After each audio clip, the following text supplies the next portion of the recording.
MKBeuz officiel partout dans la ville-province de Kinshasa, partout dans le monde, à travers notre chaîne YouTube de tous les jours.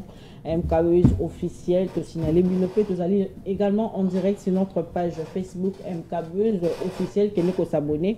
Il y a ça qui peut basso sous émission Namino et Bandina. Retard, il y a ma casse, il y a mon boye bicambou, les bêtises n'attendent les lois en plus, c'est un problème avec l'électricité compliqué dans la ville-province à Kinshasa.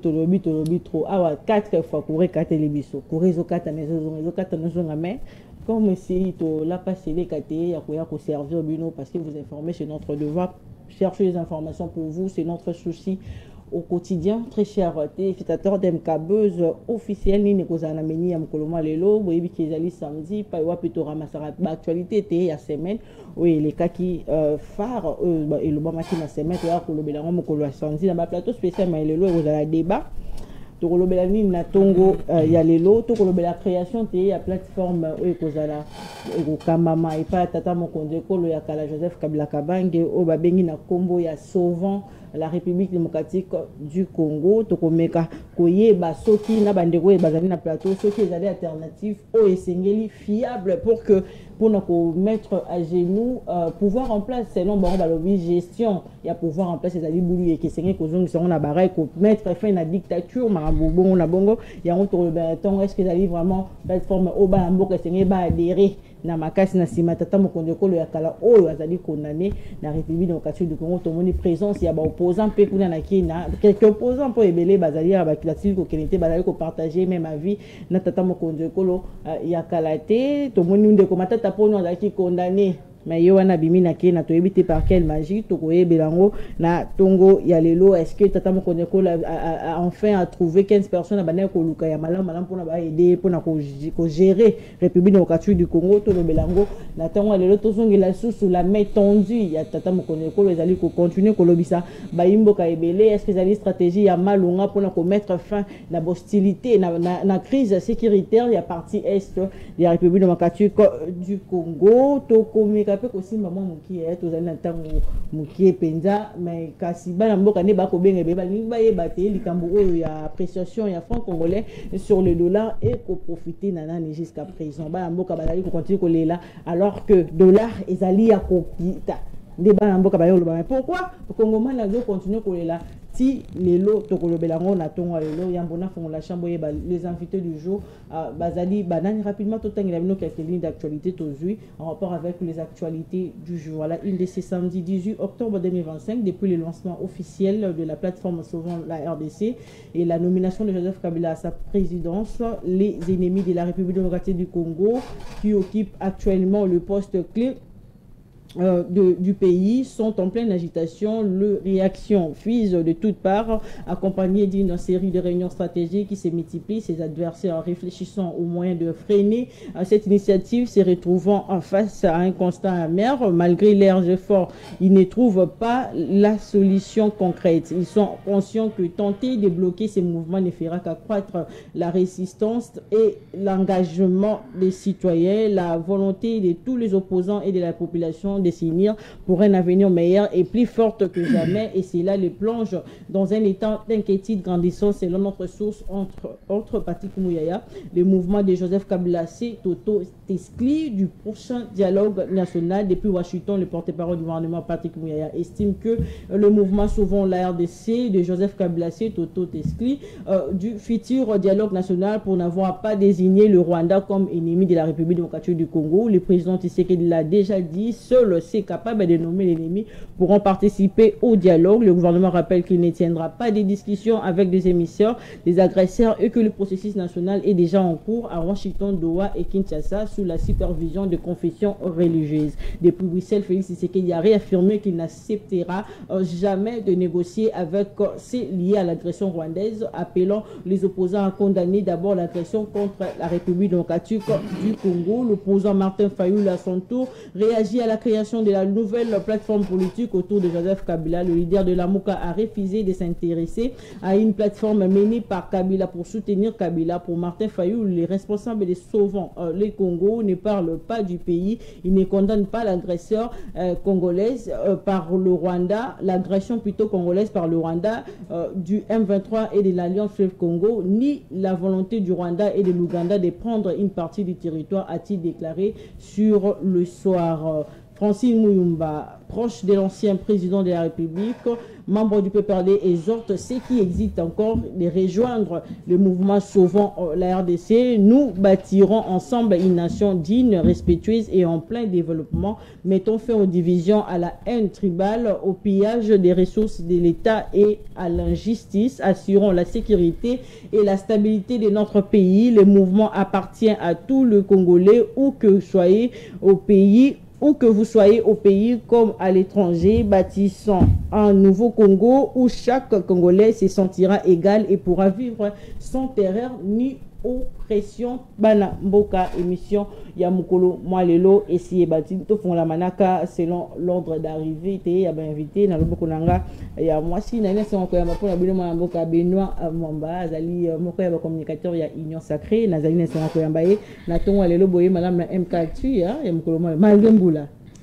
Merci madame, je suis très content de l'invitation. Participer mbote na ba co-débatteur nangai otozana on plateau. Na zo pesa pembote puis nazo féliciter DG Ilan Odon Flamand mokonza mboka tu ko renouveler sous confiance na ye na kozon ki seye na ki DG ya société oba bengaka cimenterie nationale Sinat nanzela ya maman premier ministre et surtout nanzela ya ministre nae ya tutelle son excellence Julie Kankou to yebi ke mwana mboka Ilan Odon Flamand asala musana yebi azo continuer ko sala musana ndenge sengeli coup de chapeau na DG Ilani Odon Flamand et puis na ko silisa na pesa mbote na général Johnny Luboyanka Chama ministre gouverneur militaire ya province ya Ituri oyo a outi ko annoncer biso ke ba travaux ya construction ya aéroport ya Bunia na Ituri eza déjà 80%.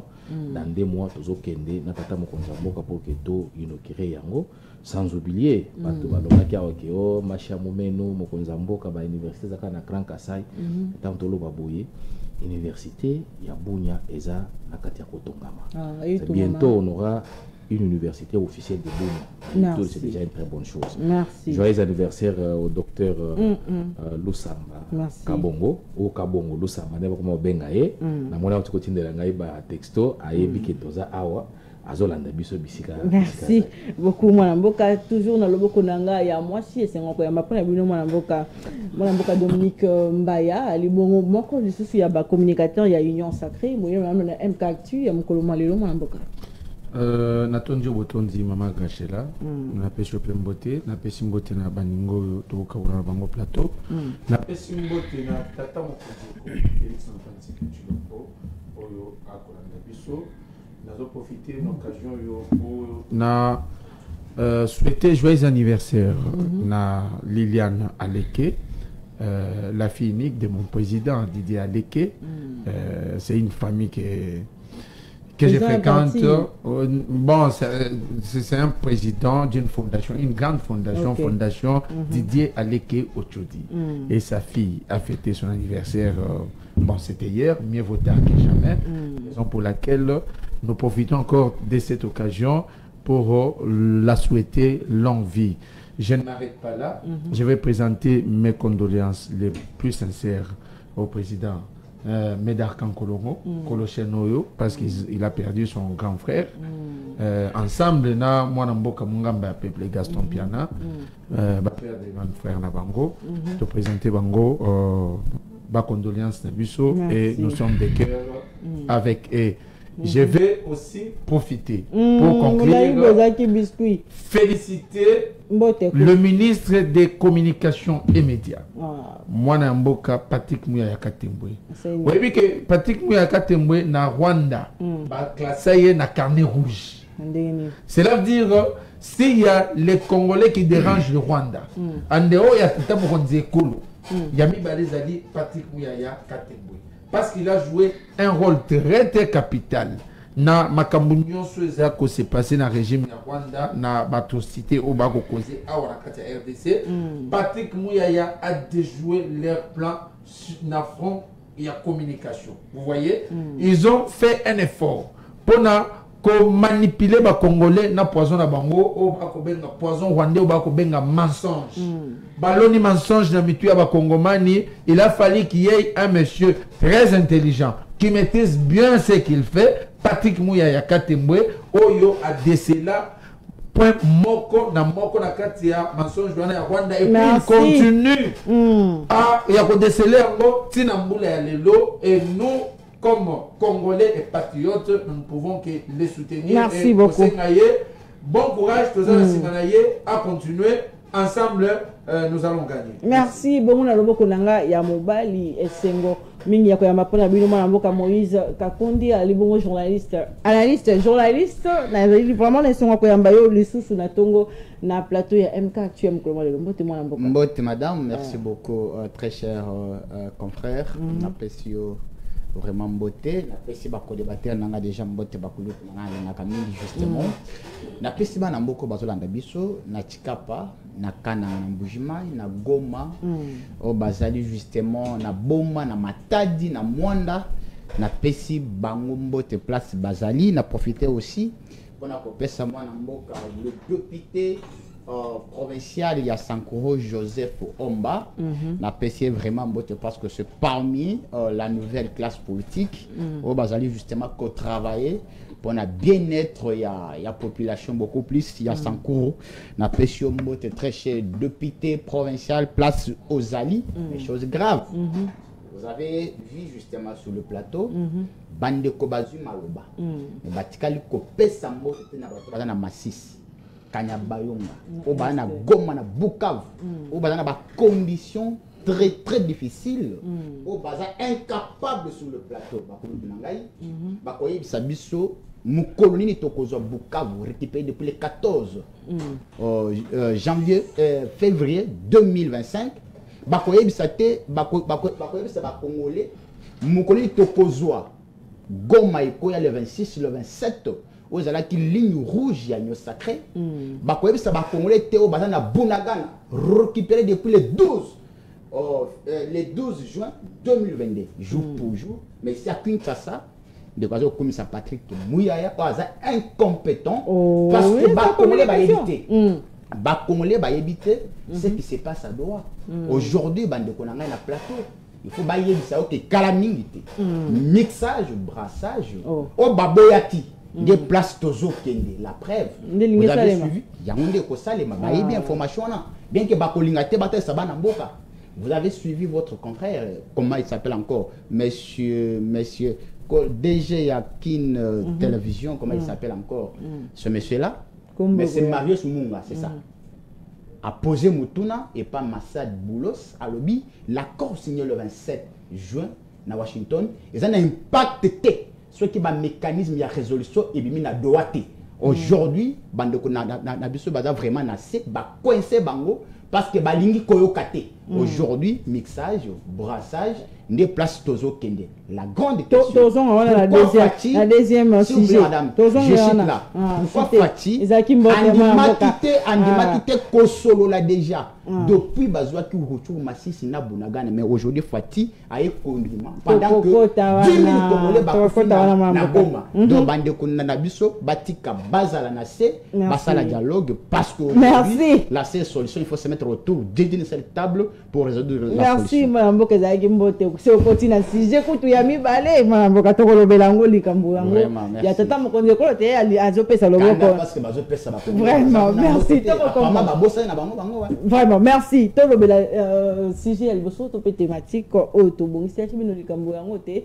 ya création ya plateforme oyo souvent la République du Congo et ko kamba mabongo na tata mokonzi ko ya kala to ko yeba te yango nde ko fuka ministère pouvoir en place est-ce que vous avez ko banga penza vous avez ko banga plateforme wana te to la muki tata mokonzi ko oyo ya kala baza tozo luka awa condamné à mort mais na Kenya te avant d'ici ba yi opposant misusu yona a créé plateforme politique na kombo ya sauver la République du Congo parce que azali ko kanisa ke mboka azali ko kene bulu yeke ayiye moko te même opposant ba keite ba ko kanisa pe mboka zota mo malamu te sengeli ko sauver yango.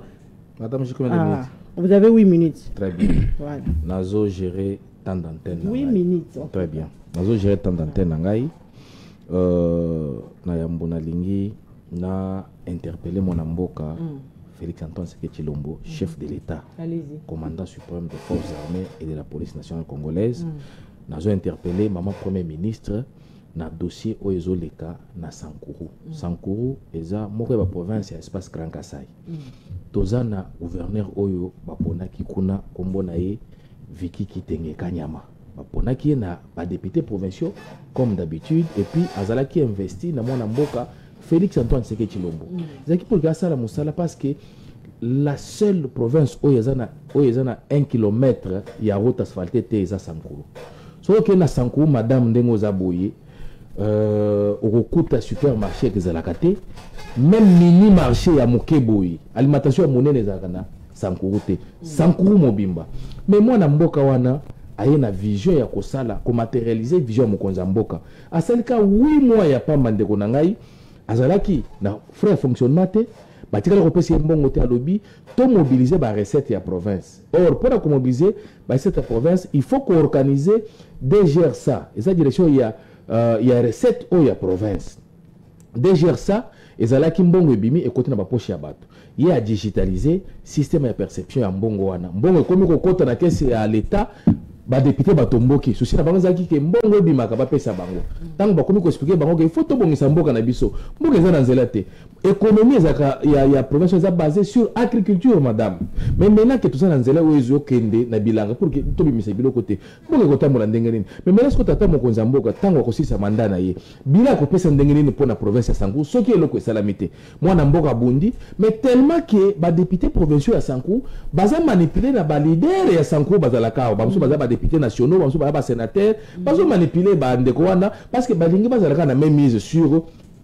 Oezoleka na Sanku mais tant nazolo ba boyetsu na ba audio après émission na kopesio ba audio wana très grave mwana mboka Viki Kanyama Kitenge Kanyama za déjà na cour constitutionnelle pour que ba remettre na droit na ye parce que à celle le côté a détourné mbongo ya province a coûté pe mbongo na caisse ezaki 28 000 francs kota mbongo te mais ba accuser ye monsieur ebimi pas ba destituer c'est pourquoi toujours senga na tata mokonza mboka surtout président cour constitutionnel président Kamuleta o yaza pasteur na yebi ka koloba droit pour que bazongi sa mwana mboka azonga kende kosala musala na ye c'est très important et d'ailleurs na koyebisa bato bazo diaboliser mwana mboka na CG Augustin Kabuya tozana bato mususu bakomi ba membre ya IDPS lobby okoyebisa sangai ke mukuma ezaki membre ya IDPS depuis quand okoyebisa sangai ke Gilles Lobe ezaki membre ya IDPS depuis quand tozo kebisa bango tolingi batika province wana ekende liboso c'est très important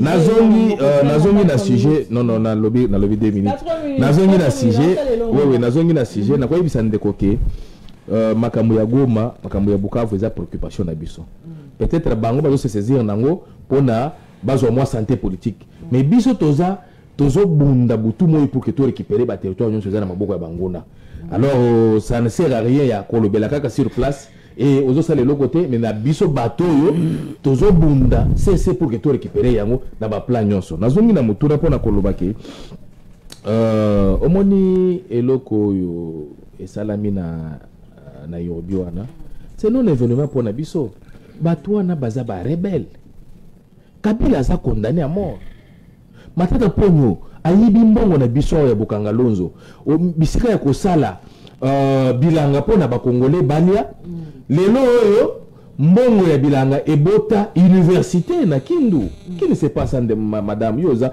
journaliste d'investigation alors matata to banda ko luka yawa ke aya ko consommer peine na ye to surtout kaboy to moni matata na Nairobi c'est pourquoi avant na continuer na yebisaki déjà VPM de l'intérieur à travers ba média mususu ke LGD parti ya mwana mboka Matata Ponyo oyo aza condamné à 20 ans de prison faut bakanga yango secrétaire général na yecha mala to moni epe kuna acha makolo wote parce que baza bato bazo comploter pona mboka na biso non mais oza congolais oyo ya mauvaise qualité ya ko comploter pona mboka na yo madame bato bazo kufa na est wana tant to vandi awa ya bato bazo kufa du jour au jour. Il y a 32 ans, Chrétien Bokanabiso. Plus de 18 millions de morts, statistiques ezali, estimation ezali. Et tu as ndenge wana ozomona bango basangani, ozo mutukola Jean-Claude Mvemba. Azo réclamer ni. Azalaki président de l'Assemblée provinciale na Congo central. Ne Congo est mauvaise qualité on a mona c'est Jean-Claude Mvemba. Ba longole kuna incompétent ayebo ya lobby, oh na combien ennemi ya Chilombo. Oh na combien ennemi ya peuple congolais. Depuis quand yo congolais parce que vous êtes incompétent ko ça la musalate le rôle vous a frustré il faut qu'il ne bombarde pour que vous récupérer bon mais ba occasionné non mais ba toi na lobby Frank Diongo longo ndenge nini aux agences d'investigation ba tout nyonso wana nde bazo occasionner pillage ya minéraux na biso na république ba tout nyonso moni wana ba set ki kuni banani wana bazo occasionner pillage ya minéraux ba tout wana mais na lobby Kabila biso nyonso awo même ba opposant ndeko na ngai eza en face akokondima te na couloir to lobby a condamné Kabila akokondima te Kabila oyo tomonaki na Goma na nanga oyo azoboma bandeko na biso Kabila na Goma Kabila condamné à mort Kabila lelo aya ko réunir bino pour que vous vendez tout d'une table beaucoup réfléchir si ce n'est que koloba que non to continuer pour récupérer ba zone pour que to occasionner ba pillage à minerais to yeba te ndeni minerais zo salama Kabila c'est AFC Kabila c'est M23 Kabila c'est Nanga Kabila c'est Kagame et à côté la komaki na yo okende Goma te ndengo zabo soko okende Goma wapi mais Kabila komaki na Goma ndenge nini pour que aya lelo koloba que non sauvons le Congo a sauver le Congo na mécanisme là ça 18 ans comme président de la République alors que je n'ai pas 15 personnes autour de moi mais les noms à moni même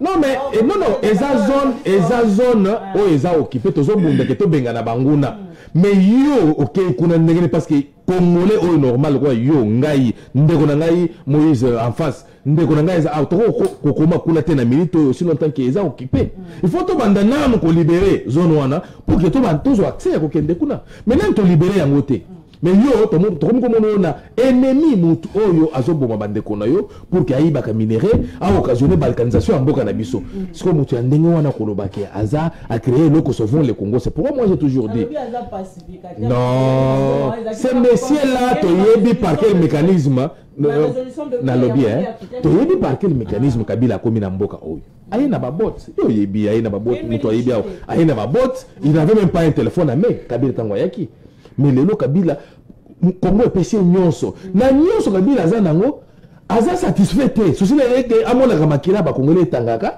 pour que ye azalaka kaka akay ko luka bato ba péché ba begi de manière à ce que aviva kaka parce que akoute suma kolo te tala ndenge Kabila bibi na mutuka na veste na maboko aza fatigué ko la tsebilo que Kabila ba Congolais basi basanzaki souci na biso ezaki to chamo na mboka fera dans cette maboko na oyo so sala pour que tout récupérer ba territoire eza sous-occupé tout garder intégrité na mboka na biso tout faire développer mboka na biso mais ko soutenir batwana bazo revendiquer le dictature eza wapi ye oya wazoloba ye bisanga basiba inquiéter dictature eza wapi expression de liberté aza journaliste azoloba ndenga lingi ye bisanga dictature eza wapi ye bisanga mukolo yoka que tu serais des personnes de babo mamutu c'est un Congolais de père et de mère akoko contre la dictature te aza respectueux des textes akolanda famille oyo eyebi démocratie je ne vois pas Tshisekedi ko inquiéter ba opposant si ce n'est que ba opposant oyo mauvaise qualité ba bakiko bombanda na biso nani epengaza walo bakabutu moi chaque jour na ba chaîne na bino nani Frank nani Fayou n'en parlons pas ye azawa ye bisanga jour parce ba inquiéter alors c'est pourquoi nous pensons que et le Rwanda ba Congolais ba bossa rango eza non événement ça n'a rien à voir avec ce que nous cherchons comme paix na est de la République et puis Kabila kotika n'a jamais kozonga les choses na pouvoir je ne sais pas comment nous oublions les choses d'abord même pas la constitution Kabila kozonga sur le pouvoir Mais par rapport à la gestion pendant 18 ans, Kabila c'est le côté à Bomimbo, vous avez raison sur le pouvoir. La raison, c'est le base, il y a ni de Konangai. On a 15 personnes, les mêmes ennemis, oh, il y a ça la Moussalate. Maintenant, il y a Ibambo et Kangalozo, nous avons 6 pendant les émissions, on a 15 collaborateurs. Ah, c'est pour te dire, en direct sur Facebook, il y a des s'abonner, partager le lien, ça va y émission ici, et ben, en retard, pour partager le lien, beaucoup de émissions, pour aller, Bandima, Boka Moïse, Kakonde, yo, Okomona, les Cambouans, souvent le Congo, Nini. Est-ce que vraiment la plateforme est en train de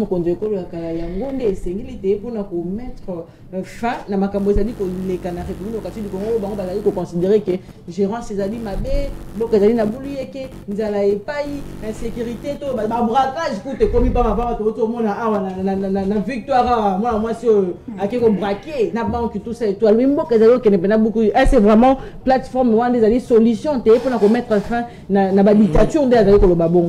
Merci beaucoup, Madame Pona Mutuna. Mutuna vraiment, Congolais, vraiment bien nous. Mais avant justement d'aborder la thématique, sur le plateau. Allez-y. Na sentir légèreté justement dans Makambo Zoloba. Il y a parole na personnalité à Kabila avec beaucoup de négligence. Aujourd'hui, il faut base à la quand même reconnaissant par rapport à Moussala au Kabila Sala na Katamboka. Biso tout oyebi. Loin de là, Nagala Moutia Kabila parce que vous voyez que y a un parti politique na kotakati. Mais Joseph Kabila Kabange mérite notre respect. Parce que tant que Kabila est na Mboka, le pays n'avait pas la forme. Moutapé Simboko forme, c'est Joseph Kabila. Tant que Kabila est Namboka, CP n'avait pas la constitution, la loi suprême. C'est Kabila le vrai responsable. Donc, Banderande Bazalia, Kabila n'a bongi c'est la bango ba institution de la République. Parce que Ebanda qui cause la tête. Banderande Bazalia, nous sommes 4 sur ce plateau. Nous connaissons comme une passation des pouvoirs civilisés. C'est grâce à Joseph Kabila.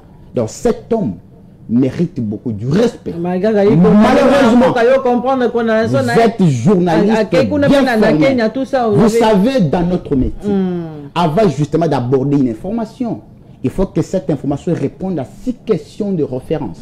Qui, quoi, quand, où, comment et pourquoi. Bandeko en face, tout na bango. Quand est-ce que Kabila est devenu rebelle? Bazan information. Basami si Kabila preuve des athées. Tinga bakonana et bongo. Bayeli sibisote quand est-ce que Kabila est devenu rebelle pour avoir fait quoi? À ça de l'autre côté. C'est justement un calcul politicien. J'en ai poussé bango bakonana Kabila mais preuve des athées. Il n'y a pas de preuve. Vous-même, vous êtes incapable sur ce plateau. Il y a côté de Sabana Moko Bazalanda Biso. Quand est-ce que Kabila est devenu rebelle? Moi, je n'ai pas des informations. Je n'ai pas de preuves tangibles qui prouvent que Kabila Aza rebelle. De quoi tout le Kabila Salini, mais pas sur des pouvoirs Bozanango. C'est Kabila. Il faut reconnaître ça. Aujourd'hui, tu as Fachi Beton le 24 janvier 2019, tu as passé des pouvoirs civilisés. C'est grâce à Kabila. Mais aujourd'hui, Bande Konangai, au Kabouya. En 2020, a dit Kabila a pessimisé au pouvoir. Ce n'est pas moi. Et ça, Kabouya, CG, il a parti au pouvoir. Donc, Bande Konabis, il faut avoir respect concernant Joseph Kabila Kabange, loin de là, qu'on a monté à parti naïe. Sauvons le Congo. Madame, aujourd'hui, et ça, Bande Konanga en face. Deux bazos, il va être que le Congo est menacé. Le Congo a un problème. Avant d'aborder justement la thématique, n'a pas d'abord Fatih Conseil Moko. Fatih Beton, le président de la République. Il faut acquérir ma communication à Dominique, à Benoît. Ma basali ko diriger ma B. Ba ko sunga été. Fatih faut à mettre en place un conseil bang bazole la ngombong. Fatih faut à mettre en place ce qu'on appelle tuyau de réflexion pour la crise. Il y a de quoi thématique avec beaucoup de sentiments. Avec les uns et l'autre côté. Et pourtant, Bandeko Bakosaki Fati. Tant on a Zoya na Kenya, a créé Afsekuna. Bandeko Bayana plateau télévision. Va changer de discours à Fati. Ou à Kenaki na campagne. Abi ba Congolais mi balete moko. So car a Koufi. je vais déclarer la guerre. Bah, il a du ce débat à la constitution. Et Koufouan a mis tout dans bango ezate. Aujourd'hui, Nanga commis parmi les acteurs majeurs de la crise de Tozanango. Aujourd'hui, sauvons le Congo et Botan avec qui? Sauvons le Congo avec qui? Joseph Kabila Kabange, ancien président de la République. Il a passé 18 ans à la tête de ce pays. Fati pouvait prendre Kabila dans les mentorats. Donc Kabila pouvait être un mentor pour Fati. Malheureusement, Fati a coï n'a pas communicateur, Benoît, Dominique, au bazo comme ça dans le vin. Kabila est un oiseau, acteur politique majeur. C'est normal. L'article 63 de la Constitution. Tout Congolais a les devoirs. Tout Congolais a les droits et les devoirs sacrés de défendre le pays et son intégrité territoriale. C'est normal. La menace est là. Il faut Kabila mais est-ce que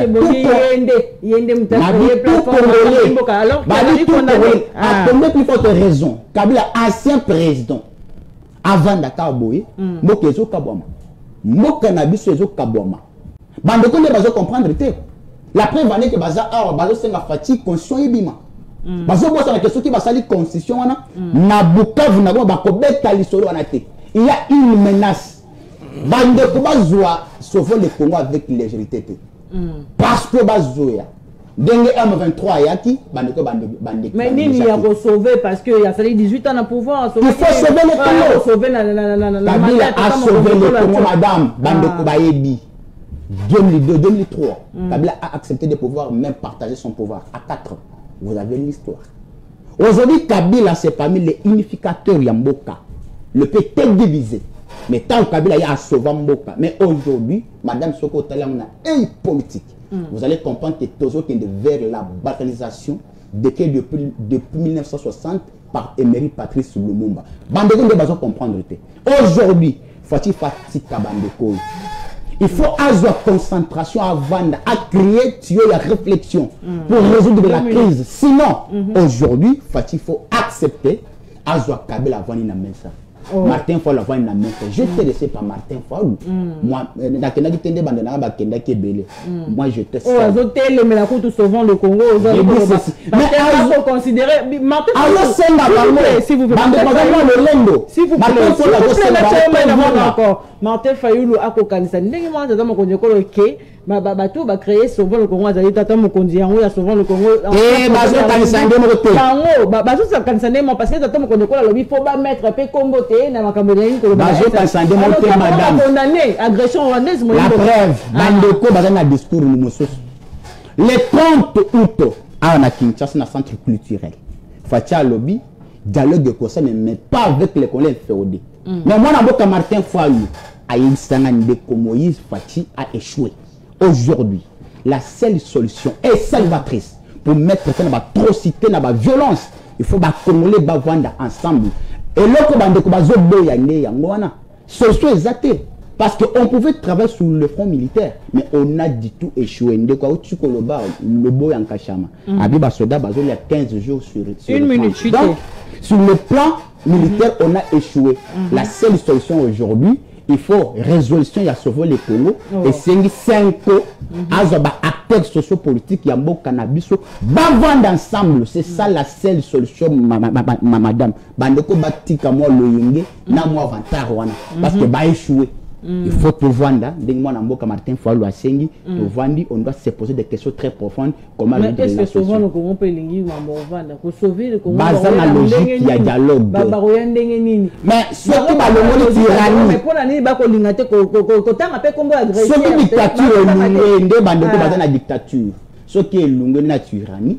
Kabila zongi na kachamboka balongoli bakona na sowa ndezaka ka kasi elonga ndenge ni ekolunga paramise nabi paramise ekolunga elungwe Kabila zongi to vandi to solo le soki madame bakonende Kabila ndé bakonene wana. Moi je perds pour avoir passé 18 ans na mtomboka azana expérience au delà ya o fatia zanango il faut te vendre dans la main. Merci. C'est ça la solution. Merci, parce que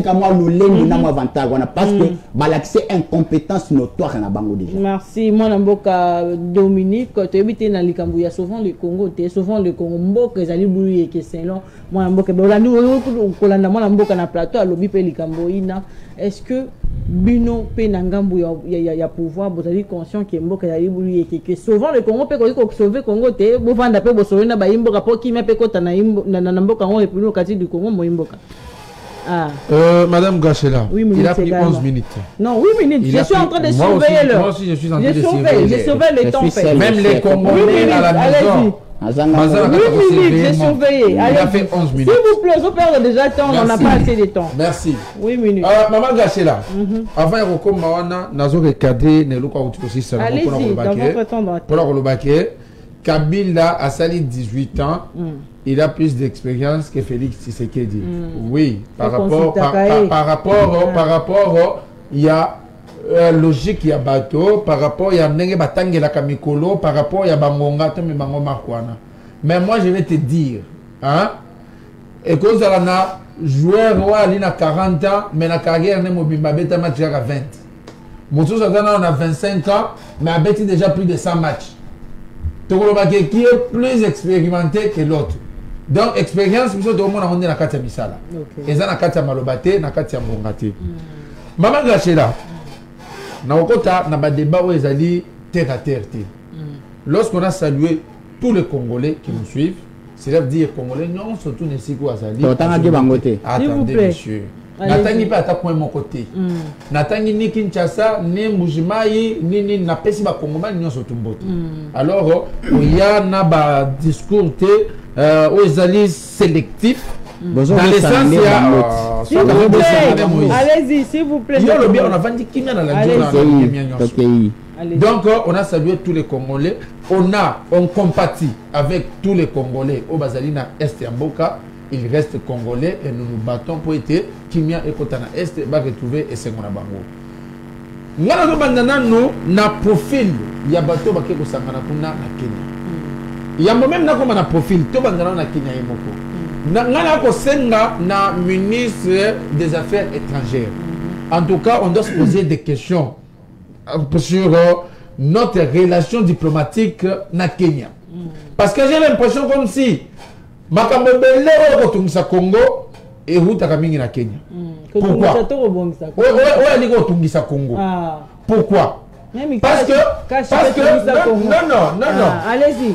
Nalobi makambo ebele. Nalobi teke makambo nyonso. Nalobi makambo ebele. C'est-à-dire il y a bien Pézali, mais il y a mabe ebele zo hutaka Kenya. Allez-y. On a vu l'AFC M23. AFC Yananga. Ba créer en wapi na Kenya. Tozokana les lomboka et alina kati ya bitumba tomoni Kabila Hippolyte Kanambe Kazembere ngana ngako benge Kabila te ngana benge na kombo na ye o babotela ye tozokana Hippolyte Kanambe Kazembere alongwa Kenya akei na Gisenyi na Rwanda après akoti na Goma tozokana lelo ba Congolais bali na continuer na kokufa lelo tomoni Kenya Asangisi Batignon se tombe en conflit avec la justice congolaise. Hippolyte Kanambe, Obino Boko Benga alias Kabila. Haute cour à reconnaître comme bon aïe.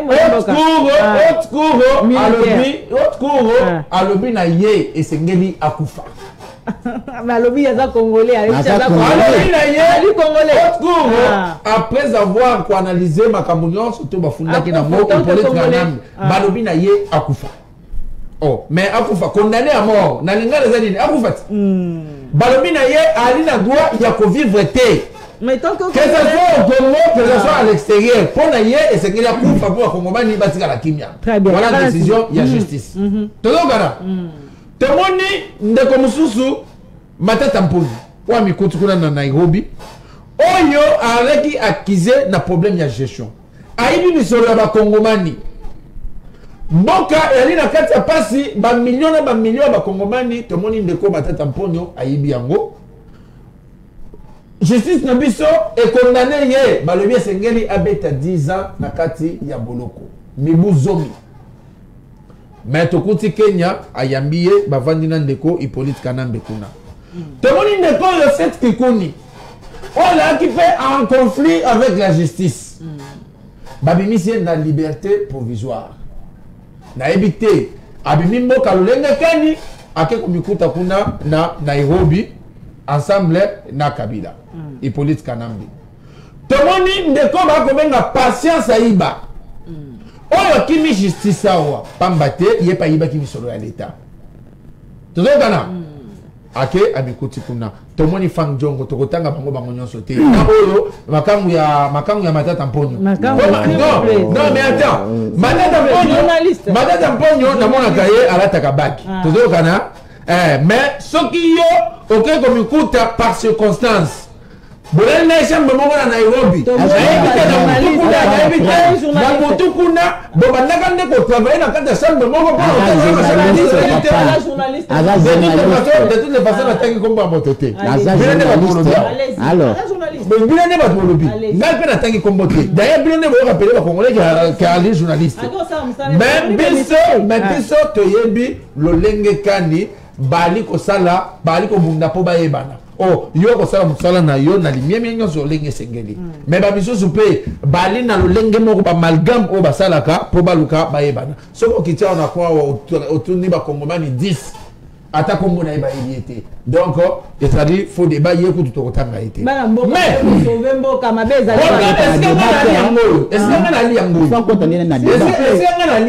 allez-y bato nyonso wana bali en conflit avec la justice congolaise bali ko sauver mboka na nini parce que bali na problème na Félix Tshisekedi te bali na problème na justice congolaise bazo ko sauver mboka pona bango balubinini justice na ressource na mboka yote tout le monde bon choix na justice comme ça tout vendre sa impunité injustice balobi ba contre ba impunité bien évidemment l'injustice mama na ngai gachela ngai nali nizuzi nali ni avocat tozokana bazuzi nde bato batangi makambo ya kosambisa bato tozokana soki bango bavandi wana basali musala na ya bango o mboka efutaka bango parce que mutu afutaka bango yali Félix Tshisekedi te eyali mboka Félix akoleka bazuzi wana bakotikala bazuzi ya mboka soki bango balobi ete ntango tolandeli makambo nyonso tu yo obuki mobeko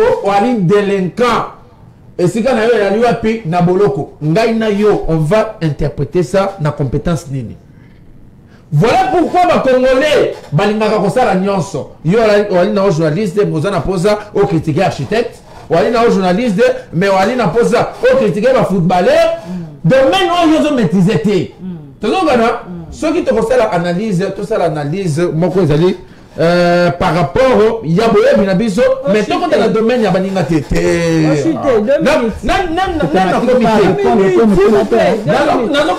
allez-y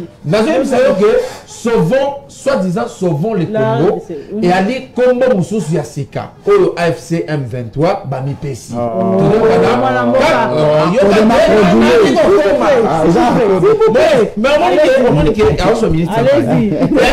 ya sika oyo AFC M23 bamipesi lolenge komonaka Hippolyte Kanambe yoka Hippolyte Kanambe eza bajene ya samesana ntango bayawa bakoti na kati ya mboka komona eza Hippolyte Kanambe no na amikuti ete kombo oyo bakongole bakondima yango te esengeli nakoma nani Joseph Kabila Kabange tozokana amikuti ete na kombo wana ya AFC M23 amikuti déjà na makambo a perdre déjà adhésion populaire a perdre déjà confiance ya communauté internationale a perdre ma carnet d'adresse. Alors qu'est-ce qu'il a fait? Il s'est dit je dois me dédouaner et c'est ngena luka kombo ya sika et c'est ngena créer profil ya sika mais ça n'a rien à voir avec l'opposition. Parce que l'opposition dans ce pays s'appelle Martin Fayoulou. Merci. Vous voyez? Merci. Martin Fayoulou, c'est lui qui incarne donc l'image de l'opposition congolaise. Donc, Bandegouana, Bango, Bakeka Koluka politique Mususu, Ndengenini, il y a que sauver Nango Bapona Bango. Mais ce qui bali, il y a seulement la possibilité de sauver Congo. Parce que, Congo et Congo, il y a des Bitumba. Oh, Bani Sakaka Batuk na Bango basé sur terrain. Et Sidi Bitumbe Sidi. Est-ce que maintenant, pour ça, parce qu'ils ont la décision. Merci, moi. C'est eux qui financent. Merci, moi. Le deuxième sujet, mais tu as dit pour l'harmonie à plateau, moi, le beau côté de mon conseil, la PCT, na agressé autour de la agression rwandaise la partie est. Mboka va lobby diplomatie pe bana ko salema déjà na terrain tout ça mais ils avaient pas manière ya koyebisa na mokinde ya koyebisa ba imboka ya Belgique et là qui manière pour na ko loba na mokili ke une fois de plus biso to lingi ki mais parti ba Rwandais ne bazolinga to pe Paul Kagame nda lingi ki et tout.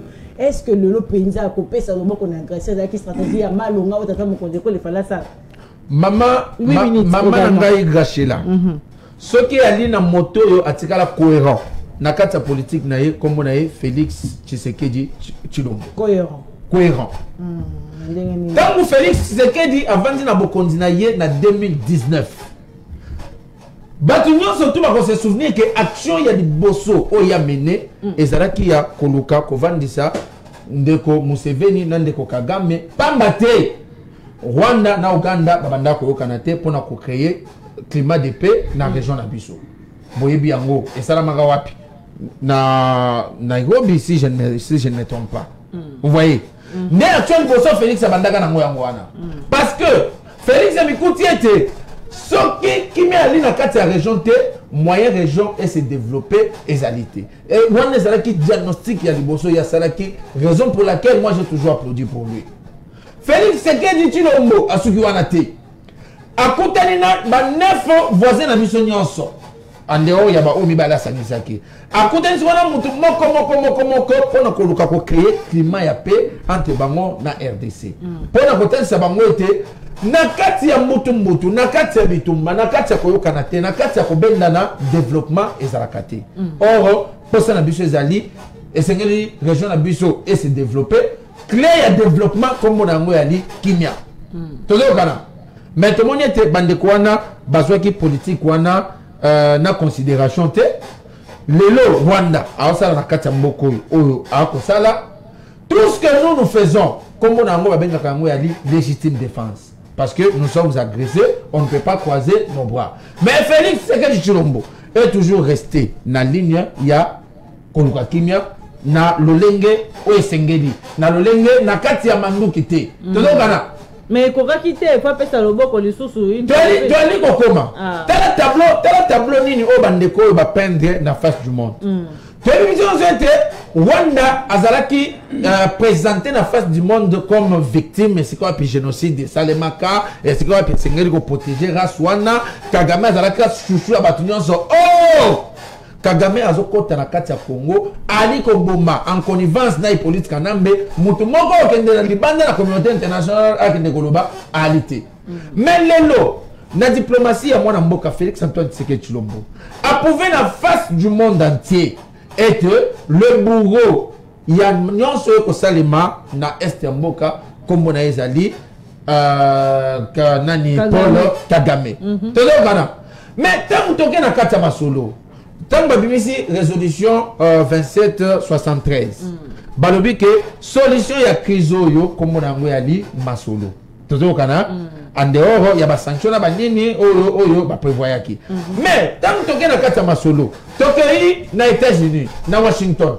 babimisi biso balobi droit et ali suite logique ya masolo ebetami na Washington tozokana mais tant tokomi na droit et tokoti na profondeur ya masolo tu es ete bandeko wana ba respecter te ba ligne de conduite ou echamaki accord de principe le lenge et yokanaki avant to komana accord oyo balingaki ba signer oya économie tout vous voyez et bongaki dans un premier temps bandeko ba se retirer cesser les faits ezala ba tout poindeuse ba bima na kati ya mboka kimia ezonga c'est alors to sikoyo ko vanda pona ko solola lo lenge kani to koki ko gérer ba richesse o elali ko sangisa biso bibale ne lo lenge to solola ki yango wana mais aussi longtemps que bitumba ko konzuna kati ya terrain oh biso to koki ko signer te pamba te et ko résoudre eloko moko te yango monaki gouvernement na biso azonga ki sima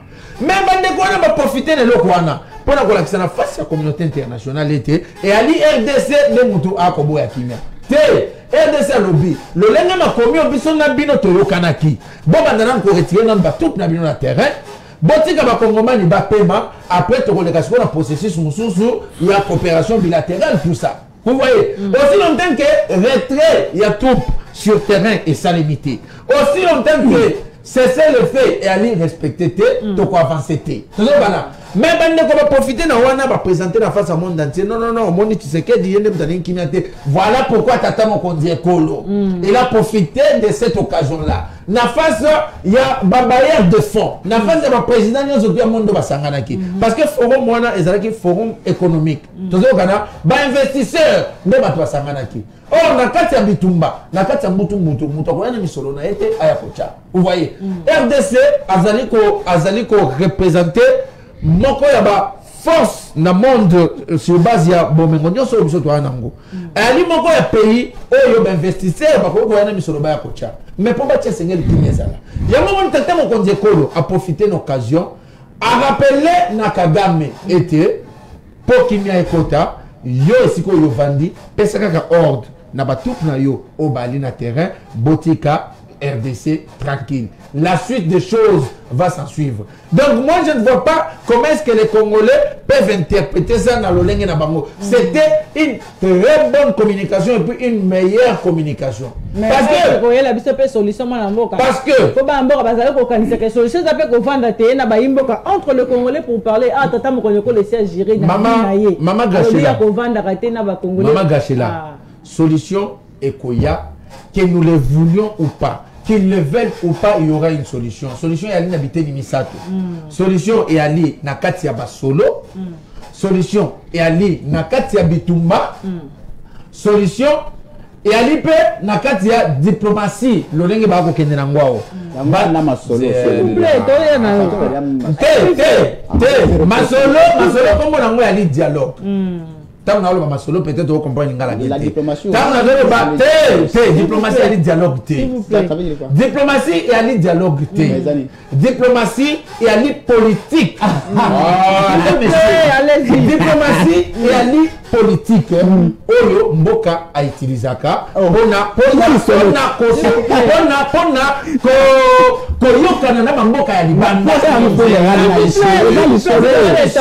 vous aurez le temps. Quand je parle de l'isolo, je parle de dialogue. S'il vous plaît.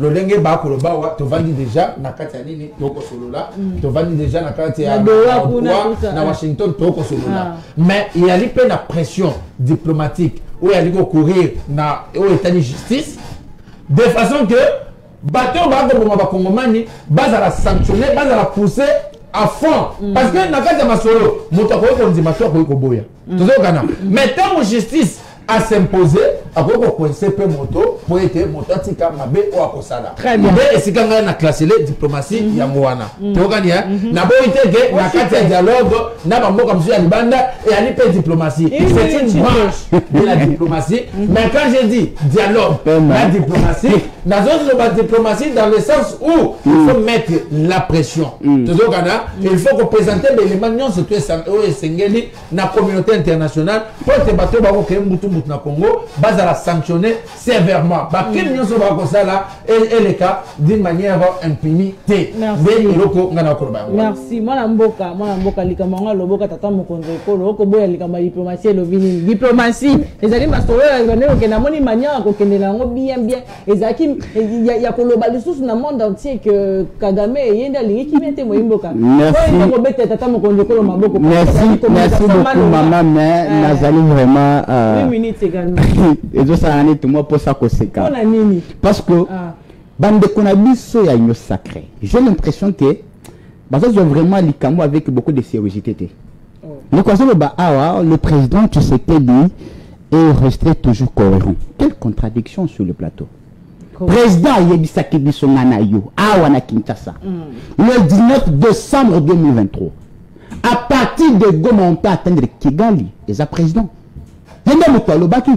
Par quel mécanisme le président a un stade de martyr a dit que n'a pas ça qui confiance n'a Paul Kagame mais à Tubinam Belina Mokongo la même personne aussi président Alinga Zongela ye pour tu béni pour la deuxième fois to comme quelle contradiction communicationnelle.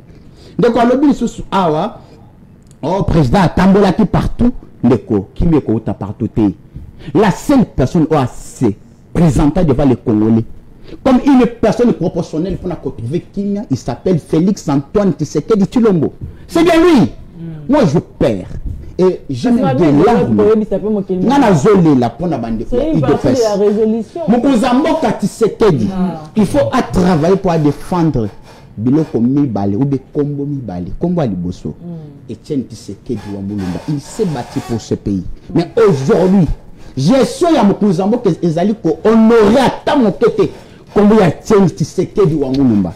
Il dépêche, madame. Créé le 18 février 1982 avec la très belle politique, la politique anthropologique. C'est ce qui veut dire mettre l'homme au centre de son pouvoir. Mais aujourd'hui, Bande Kobaza incapable. Et aussi, c'est une maladie. L'impréparation politique. Bazo Kokate. La seule personne, Mouguzambo a accueilli devant Paul Kagame, n'a l'élu. Autant de posture et de communication. Le président était affaibli. Assendi Lobo, attendu Loboko. Et pourtant, le président Assendi nous sommes à Congolais. Ils ont échec. Il y a diplomatie. Ils ont échec, il y a pouvoir en place. Ils ont compris que malgré Bamangongo Bazalaki Nango, le président a quitté pour stabiliser Mboka. Qui les ont été. Le président a dit que non. Nous sommes les deux personnes capables de finir avec cette guerre. Non, président. Ezayomoko, la seule personne qui a prêté serment. À son article 74, il a pensé à combattre la Congolais na bloc na bango, c'est Félix Antoine Tshisekedi Tshilombo, Azayomoko, Kagamite. Je suis tenté sur ce plateau pour dire que ce que Paul Kagame fait, ce que Poutine fait, ce sont des bons présidents pour leur pays. Président Nabiso Alele, on a belliqué au président. Il faut être belliqueux. Parce que ce qu'on a belliqué dans le monde, madame, en relation internationale. Entre les États, c'est les intérêts qui comptent. Et on ne respecte pas un pays faible. Président qui est représenté Congo qui est comme faible. Il y a 14 solo là. Non.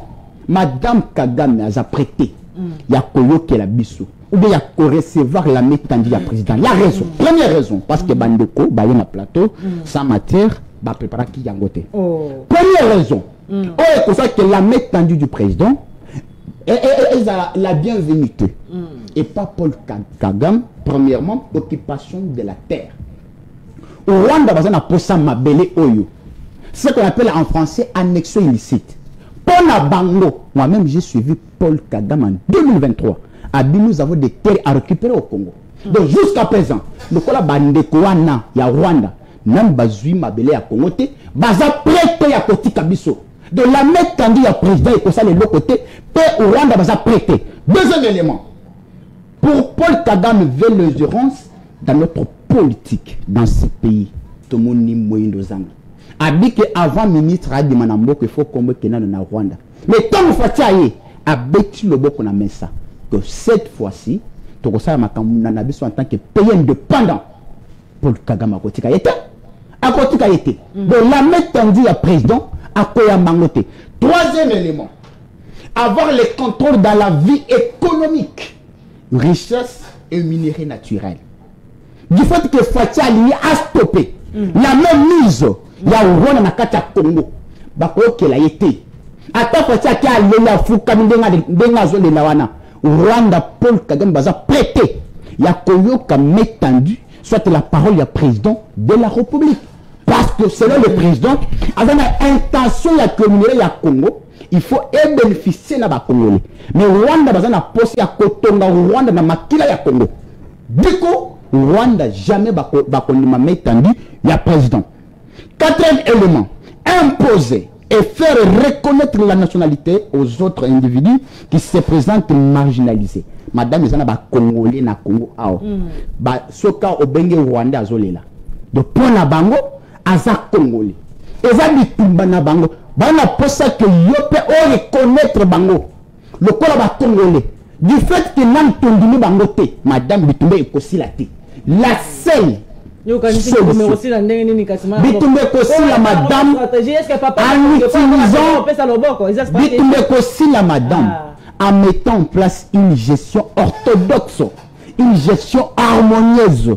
De quoi de créer un milieu bayiba bakima mais na Kinshasa Nicolas Kakalade akotambola yeko tazu micro azu caméra le bibi surtout tozali bajusser. Moi j'ai vu dans ce pays un monsieur aujourd'hui il est encore reconduit dans le gouvernement, il s'appelle José Panda. Moi je comprends bien les Tuluba habite tout bon surtout libi vie tout bien mutima ce qui veut dire biso tout kozani yibi. Mais le monsieur est encore reconnu par le président. Ben, ce qui est président de la République a continué à bandeko Benoît, bandeko Dominique, moke kobongate. Il faut atika bango. Azo bakage politique ya sikanet ba constant mutamba. Malheureusement bandeko ba conseiller makambo azana kata prison. Bon président ce cas que la bango bato ba ba constitution ba mouya ba dize muri wana mataki déjà constitution bitombe kosi la té na ndinga kotanda loboko parce que la diplomatie échouée. Même notre président a pleuré. Moi j'ai suivi mais c'est il a pleuré. Il a pleuré. Une minute. A dit que non des aboués l'accord signé le 27 juin 2025 na Congo sur terrain puis na pouille le que ça était échec.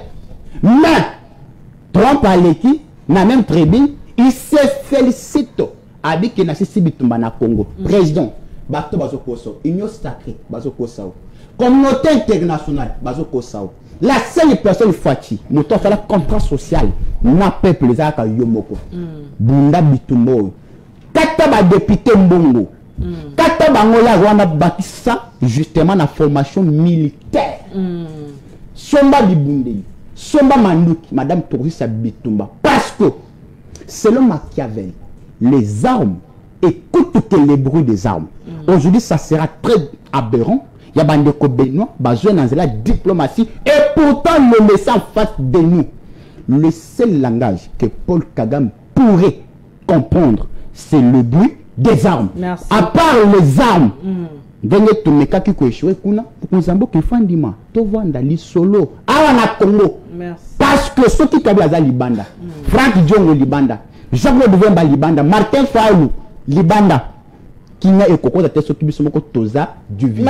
La seule personne madame au hasard censé au apprêta sûrement l'article 74 ya kobatela la mboka na ba congolais il s'appelle Félix Antoine Tshisekedi Tshilombo azalaka seye moko. Très bien. Moi mboka Benoît, moi mboka botika ko benga koma kate koma tokotanga yo o ya baba appel te yo komande tokotanga moi mboka likambo ngo ya metonzi te o tukolanda moi mboka Moïse Kankonde likambo lobi te pona nini te ko luka ko longola pe institution o ezali ko lia pe mbongo na République démocratique du Congo ko zwa ba fort wana ba mbongo wana ko tika ko pesa ba kabu wana bazozwa ko pesa ba militaire pour $300 ko pesa ba militaire pour que ba na bitumba o na voya ba arme te mo imboka kito continuer kana masolo na ba stratégie de ba mboka bazobe ya bino ba union sacrée nde ko loba que ya stratégie tata mo ko la zwa ki pona ko mettre pe kaka fin na makambo ya crise sécuritaire mo imboka. Madame, au présenté de Konanga en face, Nayebi personnellement, quand bien même c'est la première fois que ça na émission, au présenté qui est Aza confrère Nayo, c'est-à-dire il est journaliste. Mais je suis journaliste, peuple, oui, laissez-moi aussi parler. Peuple, Azolanda Bisso, Nayebi que chez nous, Azolanda presque partout. Va comprendre qu'il y a un moko, il y a un communicateur, il y a souvent les cours. Merci, non, je suis clair. C'est va comprendre que il y a un communicateur, il y a souvent les cours. Donc, il y a Kabila. Autrement dit, il y a tout le monde, les Anglais qui parlent de Bisso, va comprendre. Allez-y. C'est contredire, oui. Les gens croient que Koloba Mbangu, cotonné sur le plateau, c'est ça la raison. Non. Baba Bisso, Bamona cotonné na Bissoté. Koloba makasité balingi fond o tozoloba mais à se contredire yemoko alobi awake Kabila niye pour rien na makambo bitumba eza na est de la République bala kisaye preuve et loko ezola kisaki Kabila a commis rebelle va payer preuve mais avant na payer preuve parce que na payer yango mais en entre-temps zoloba na biso OK bino bo décrier awake na régime à Kabila avant de nommer ministre il fallait Kombo et les Kanano na Rwanda ce qui veut dire que Rwanda Nagaga Mende Banda ko dirigeait à l'époque mais les besoin tendre bango maboko pour que ça la paix. Vous comprenez qu'il s'est contredit lui-même. Awa baza peut-être maïle collègue biso va comprendre qu'il s'est contredire. Tantôt azo pesa Kabila Begi, tantôt azo reconnaître que Kabila azaki na Kagame et puis décision de banda kozwa na Congo, il fallait passer par Kagame, c'est-à-dire par Rwanda.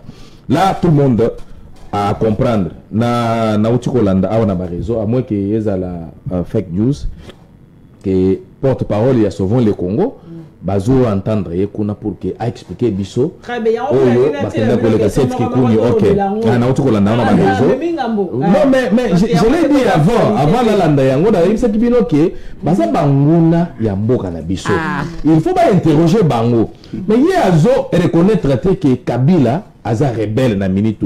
Mais t'as pas de preuve, je pas la preuve. Comment vous aurez le temps. Je pas la preuve, rebelle. Mais je dis, pourquoi tu t'agites? Laissez-nous s'exprimer. Peuple ndé à corriger. Asolo baki Kabila aza rebelle. Ndiko nangai. Bien sûr, koko za juriste, même ce que ça juriste, c'est intellectuel. Journaliste, tu es passé par les bancs de l'école. Aux Zaka, on appelle quelqu'un universitaire, c'est-à-dire Oyebi Makambo Ebele. Kabila Longwe Awa, Akeyi Goma, Toyebi Sika les qualités, parce que espace aérien, c'est là qui. Congo. S'il vous plaît, vous aurez le temps. Laissez-moi parler. Pourquoi tu t'agites? Espace aérien, c'est là qui fermait. Ezate, Kabila Komina Goma, Ndengini. Tomoni Kabila na ba image na nanga oyo azoboma bandeko tomoni ba telemina nanga bazo solola bandeko solola nini tomoni Kabila initié consultation na Goma na Bukavu avandi azobengisa batu ke nazo initié consultation na lingina yeba makambo zo le kandenge nini qui nous disent les journalistes ba résolution de consultation wana pesa ki ngonani ba résolution de consultation Kabila dialogue s'il vous plaît, vous aurez le temps. S'il vous plaît, vous aurez le temps de répondre. Écrivez. Je vois bien que na katele au papier. Allez-y.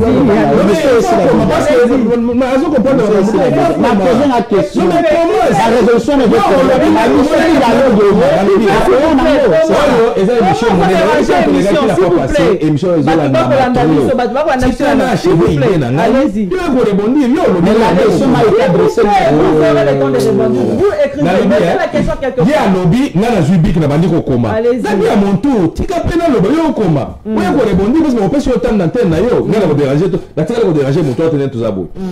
alors c'est pour vous dire que résolution Kabila a joué la consultation après ça qui est en Onani banani en tant que sénateur à vie banani bandaki ko protéger Kabila na zone oyo zala qui sous-occupé au regard ya ba élément wana papa ba to droit il fallait obéir biso ba expliquer biso au regard ya ba élément wana et la qui si biso que Kabila n'est pas avec le peuple congolais. Kabila aza en connivence nanga tango zo vanda la mutu oyo azo bomba bande konda yo bozo solo na ye mais vous êtes complice oui c'est du droit oui donnez parti par on a na droit hein donnez parti par vous dérangez l'émission allez-y au regard il y a ba élément nyonso wana Kabila aza rebelle mais là on dit ça qui kuni oyo akendaki Lubumbashi dernièrement alobi ya koti ba tribalisme division na ba congolais bakangaki d'abord azana liberté provisoire. Nous tous avons la liberté pour tout le jeunesse, la liberté provisoire. Avec la condition, il y a des conditions. Mais c'est tout bien na Nairobi, Nengenini. Et puis on se trouve permis ya Congolais Nengenini, Kabila, tout le monde qui est kuna. Franck Diogo, tout le monde qui est kuna. Mukumadi oyo abomi province ya Sankuru na zone bela Butu Moi. Mukumadi, tout le monde qui est na nanga azakuna. Tout le monde Jean-Claude Vwemba, les Congo de mauvaise qualité. Tout le monde qui est parce que les Congo, moi j'ai fait 4 ans et demi dans le Congo central, j'ai toujours dit que c'est ma seconde patrie. Mais tel moment les Congo Jean-Claude Vwemba saluana. Alors Batouana, Pembeni, il y a Franck Chamala, Là, cette Kikouni, ce qu'on va interpeller en côté. Moi, je pense que la politique, ce n'est pas l'intimidation ni arrestation arbitraire, c'est le débat des idées, le service du peuple. Arrêter un opposant, c'est affaiblir la démocratie et s'aimer la paix là où il faut, s'aimer la liberté. Le Congo a besoin de la justice, pas de répression. On a le bien. Intimidation, Piwana. Dictature, Piwana, liberté. Il faut topper sa justice temps à interroger sur individu sans au monde suspect. Non mais tolobi boye, basangana ki na bangu na ba rebelle. Yo ok yo kusangana na ba rebelle. Service ezali pour kuto ne serait-ce que mitu na bayeba au komindenge nini, c'était quoi intention nini bozana ngo pour que bosala eloko wana. C'est normal na bamboka nyonso. Soki ba moni aussi suspect ba ko interpeller yo, batuni yo mituna. Soki ba interpeller cela ne veut pas dire que Bakangi va tirer cacho. Bazo tout les mituna. C'est au regard des mituna, on retourne et on retrouver qu'il y a coupable ou pas. Non, ceux qui sont coupables, on va non, ne faut pas suivre les réseaux sociaux. Ça, ce sont les réseaux sociaux. Bakangi n'a rapport, maintenant, c'est Bamoni, au vie issu de tout le monde. Bakangi, des miens na batoane, baza habilité, il y a kotuna y mituna, bakotuna y mituna. C'est la tyrannie. Répondre. Et que Bamoni va coupable. Super congolais. Super congolais, même biso, ceux qui ont le même na plateau, pourquoi vous trouvez sur Mitunas? Tout le monde va kangi ba chaîne belé, ceux qui va sentir que ba propos et ba inviter des journalistes César Mabé, ba ko benga bino c'est ça, ba ko benga bino la justice pour que ba tout le bino Mituna. Tout vous êtes coupables. Bon quand yo, c'est ça même la beauté de la justice. Besoin de justice à la malam. Mais besoin de s'appliquer dans ba opposant. Et ça la biso. Quand vous interpellez biso, ba interpeller Antoine Boto quoi. Na moi no opposant ta mo le bité. Mais ça s'il vous plaît, allez-y. Aza communicateur ba interpeller à Kendati Makala tant ba moni que non en tout cas Ezaki à charge naie, Ezaki à monter, ba relâcher de même aussi. Ce qui c'est Kikouni ba moni qui n'y est pour rien, ba retirer. Mais ce que nous avons vu à Nairobi, automatiquement Aza coupable quand bien même la justice n'a pas encore fait son travail. Mais ce que nous avons vu tant que ça la analyse na biso bato wana baza bato kokanga bango tia magolo awa te et puis le Rozambo kazaki clair à lobby ngai na ko échanger na ba opposant baza sur place yo ko les bienvenus d'ailleurs yo na ko senga s'il vous plaît mais c'est à partir de l'analyse de tous monde qui vous a opposant yo vous allez dialogue wana na Martin Fayou na dit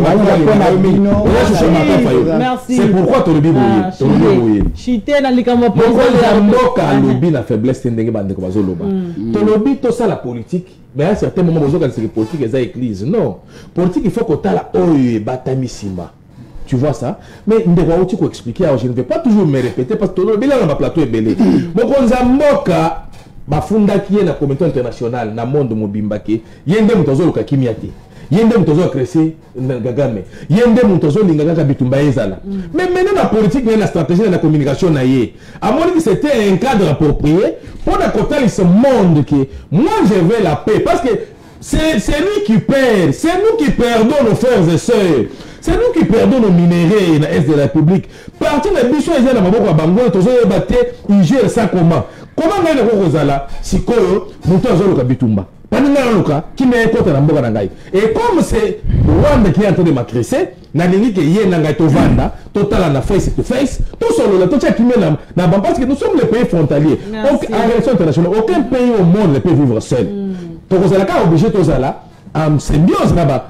Pays, 9 pays frontaliers. C'est pourquoi mon Konzambo même n'a pris à pouvoir naïe, a s'arrêter en sorte que Azala en bon terme, n'a pas pays nyons oyo eza voisin na biso. Na moni mabe à salité et cela lui a donné beaucoup de pourcentage, il y a chance parce que pays nyons sont moni que non effectivement. Félix Azala a raison, a talisé que yende Azala a créé, bah créé et non y a quelqu'un créé. Merci. Comment vous pouvez expliquer? Je ne sais pas. Merci. La église ou la Bible, on dit que nos chapitres tel et le Bible et tu te limites là. Vraiment et c'est lui qui s'est dit ben c'est le bébé doit être arrêté jugé. C'est le bébé même famille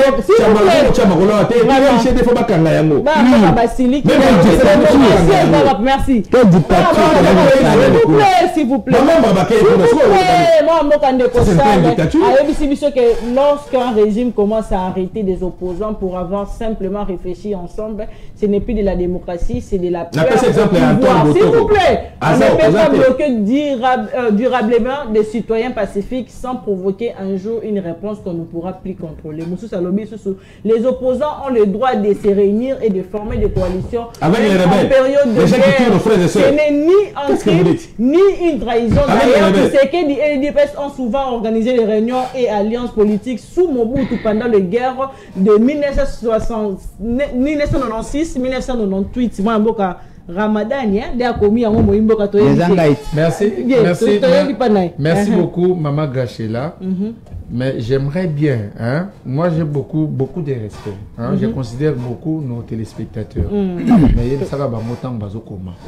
je vous écris à partir d'où? Parce qu'on peut vous écrire aussi à partir de Kigali. Tu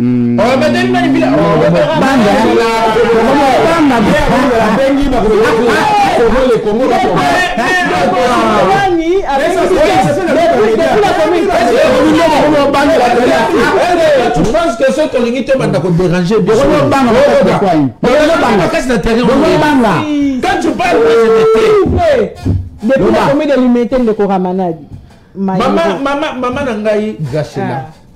Bakongolais, tu as dit que Bunda Mingi, Poto Bimisa Bango, poison rwandais, Namoto. Qui est celui qu'on appelle un opposant? Qui est celui qu'on appelle un opposant? Est-ce que l'opposant Ali Moto, est-ce que l'opposant Ali Moto yo Ali ko soutenir bateau ba ko boma ba congolais?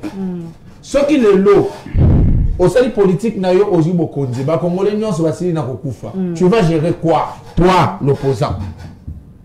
Un opposant qui n'est pas en mesure de regarder en face celui qui tue les Congolais. Parce que bateau Bomawana, Bagala Bande quoi Tshisekedi, Bagala Bande quoi il y a cette qui connaît, n'a évité. Batongo pe banamgaga na tongo boye kaka wo set ko na moko biso tsikala yo set ko ni.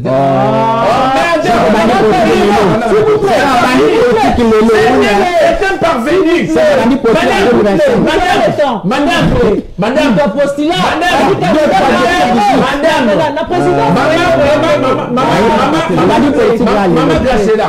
Maman Gachela. Allez-y. Kabila ba carton rouge dans beaucoup. Ngana tikala ko iba set kikuni. Peut-être yo iba kai déjà. Tant de l'année en 2005. Votons non na constitution au référendum. Yem ça va set kikuni azaka wapi. Par contre si tu me poses la question, Jean-Marc Kabonda ko yebse sika zalaka. Soko tuninga Martin Fayulu na ko yebse sika zalaka. Soko tuninga même femme Jongo. Na ko yebsa yo. Mais set kikuni c'est un parvenu. Ça ce n'est pas un problème. Dis-nous celui que tu fréquentes, nous te dirons qui tu es.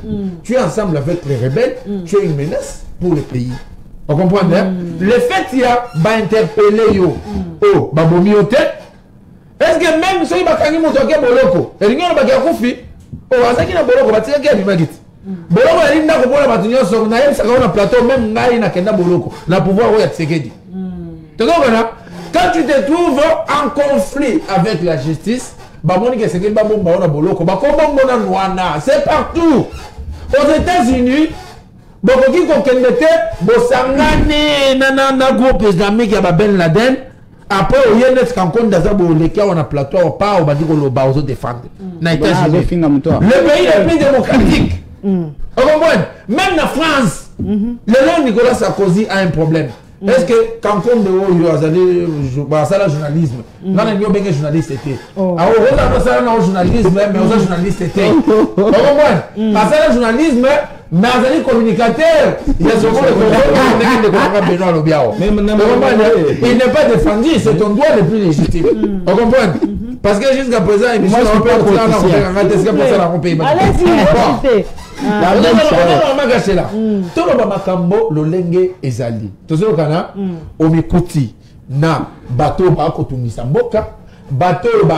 condamné par la justice congolaise aux 8 kilos Yakoya, ça vaut quand même la peine babenga yo batuna yo moi mituna moko mibale misato parce que nul n'est au-dessus de la loi tozokana mibeko et ali mibeko tozakana posa ya démocratie totika pe justice asala musala na ye service wana ya li service ya Tshisekedi te ya li ba service ya l'état siko mituna ni sauver le Congo ne baya ko sauver Congo non mais attendant yango na biso ko ne bandel na bi totika moto na moto asala musala na ye mituna bazuzi batunaka mituna bato service batunaka bango bazali ba spécialiste ya makambo basalaka bali ko tuna mituna moto na moto par rapport ya o ba ko reprocher ye tozokana soki yo mama gachela walina makambo ba reprocher yo bakotuna o mituna na yo ngai pe bakotuna nga o ya ngai mais soki babengi ye ndimela ngai qu'ils ont toutes les informations possibles ou permettre bango babenga ye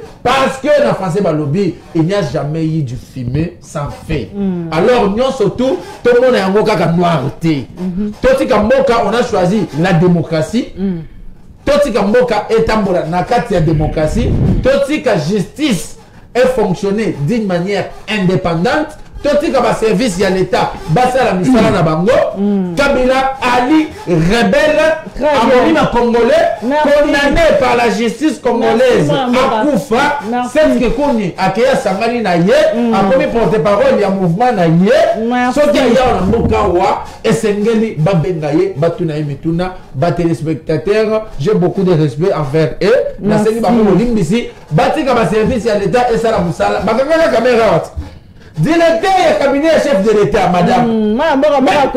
On a vu cela avec Mobutu. Courte joie, Mobutu est parti seul. Qu'est-ce qu'on appelle courte joie? Merci. On a vu le directeur et le cabinet à chef de l'État. Attends, monsieur. Merci. On a confiance à chef de l'État pour le directeur et le cabinet. Mais on l'a vu se faire interpeller. Tout le monde y a finalement, merci. Sois quand même discipliné, frère. Moi, je n'ai pas cette énergie-là garder avec toi.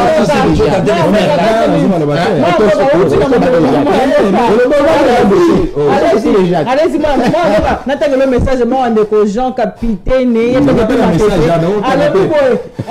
Depuis ma tête, il doit faire la prison pour la haute trahison. Nous attendons Néhémie et Raymond. Kenya Airways sera interdit d'atterrir en RDC. Merci beaucoup, madame. Allez-y. Pourquoi pas ces alliés? Parce qu'aujourd'hui, il dépêche Bazana pouvoir. S'il vous plaît. Mazawana, tu veux battre.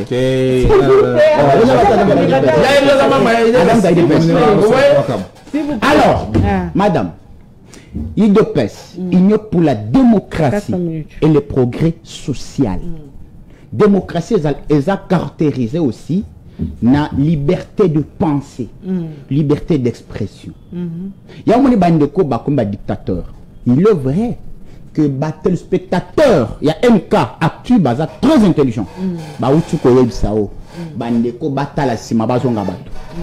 À l'époque, le 17 mai 1997, mon kombuto akenda yemoko, batikala, dictature. Je vais vous lire la loi. Ne pensez jamais que la loi.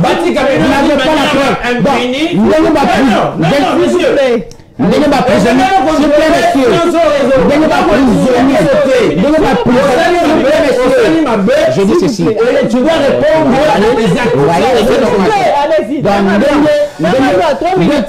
à prisonnier na prison makala c'est de Fati. Parce que Bakufati est belé. C'est de Fati.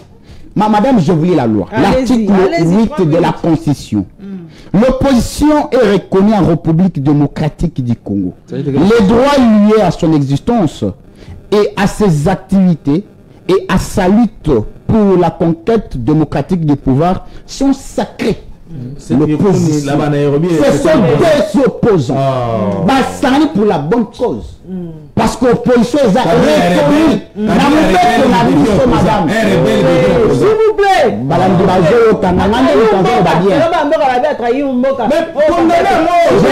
Maman, l'article 22 de la Constitution. Toute personne a droit à la liberté de penser. Toute personne. Là, c'est l'article 22. L'article 23. Toute personne a droit à la liberté d'expression. Oh. Et l'on y a mabé basali. Ce sont des rebelles. Ils tuent les Congolais. Quand est-ce que c'est qui est devenu rebelle? Papa. Quand est-ce qu'il est devenu rebelle? Association de malfaiteurs. À l'époque. Mais avant de Madame, en 1998, dans ce pays, on a un grand opposant. À Kenatina Kisangani, place au rebelle Baza. Mazonga na Kinshasa basale le côté il s'appelle Etienne Tshisekedi wa Mulumba. À quelle place au rebelle Baza? Est-ce que bakana kai? Aina osani. Oh. C'est qu'à Bani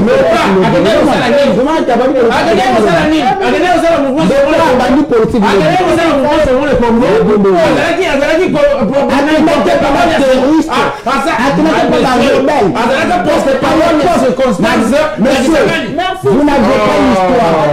Il faut chercher l'historicité du pays. À l'époque, à l'époque, qui s'en était occupé par la rébellion. Par quel mécanisme un opposant démocrate peut descendre sur le lit? Il n'est pas comment qui est rebelle. Mais l'autre côté. Moi, je ne vois pas le mal. Ce qui va coller Bastangani. Je crois les articles. Les articles 24, oui. Les articles 24. Là, maman, conscience abisso est consacré aux positions à Kachamboka. Quand est-ce que cette Kikoun est devenue rebelle? Et ça, une simple dictature. Heureusement que les spectateurs nanao, une information. Bazali ko rappeler bandeko que Mobutu akimaye moko. Batika cette Kikoun, toza ko senga libération immédiate. Batika parce que à ça le côté, à ça rebelle, à ça le côté mabete parce que nous sommes dans un pays démocratique. La démocratie n'est notre vision. Notre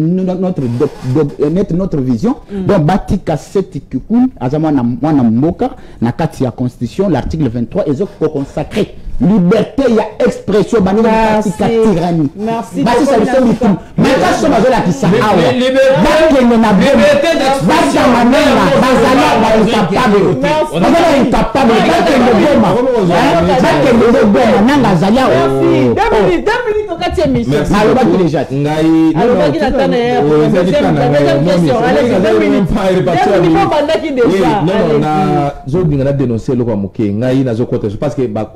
peut-être comprendre que Maramon soit lobby et ça le côté c'est qu'il y a la constitution est là, la RDC c'est la constitution hein. Nazo interpellé le développement intérieur madame.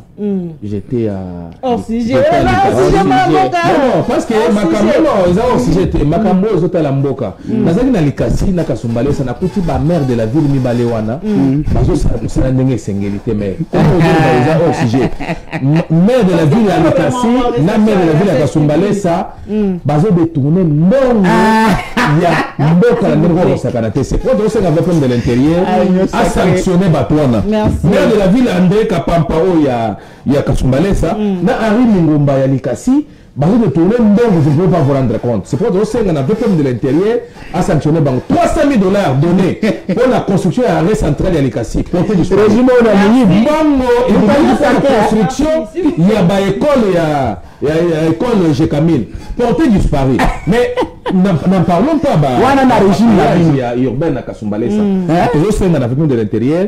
Et puis, le gouverneur, il y a Okatanga, a sanctionné la maire de la ville. On est surtout que c'est dans votre régime. Merci. Donc, comme on a sous émission, voilà, la rediffusion. Il y a émission où on a 22 ans de Bomesana Kolanda. Tokutani très prochainement, ce qui Jésus-Christ a zongi na noté.